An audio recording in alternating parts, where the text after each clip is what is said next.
দেখুন, গণেশজি হচ্ছে সর্বসিদ্ধিদাতা, এটা সকলেই প্রায় কম বেশি আপনারা জানেন।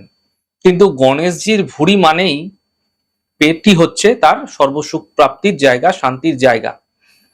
তাই পেট বা উদরের জন্য ওনাকে বলা হয়ে থাকে লম্বোদর।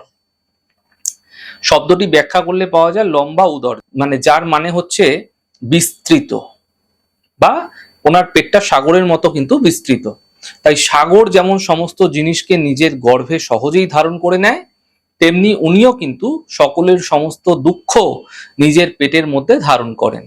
তাই বলা হয় ওনার পেটে যদি প্রত্যেক দিন, নিত্য প্রতিদিন যদি আপনারা আপনার হাতটা পেটের মধ্যে বোলাচ্ছেন, তাহলে উনি সকলের দুঃখ নিয়ে নেন এবং সুখ তাকে দিয়ে থাকেন। আপনার বাড়িতে থাকা মূর্তিতে, মানে গণেশজির যে মূর্তি আছে সেই মূর্তি দিয়ে প্রত্যেক দিন পুজো করার সময় আপনারা হাতটিকে নিয়ে গণেশজির ভুঁড়িতে বোলাতে পারেন। দেখবেন খুব দ্রুত মানসিক ক্লেশ থেকে মুক্তি পাচ্ছেন এবং আপনি খুব প্রসন্ন হয়ে উঠবেন। গণেশজি হাসলে দেখবেন আপনার যে সংসার, আপনার যে পরিবার, সেটাও কিন্তু হাসতে শুরু করবে। এবং বিশেষ করে যারা বিদ্যার্থী রয়েছে না, তাদেরকে বলবো যখন তারা পরীক্ষা দিতে যাচ্ছে বিশেষ করে, অবশ্যই গণেশজির পেটে হাত বুলিয়ে যান।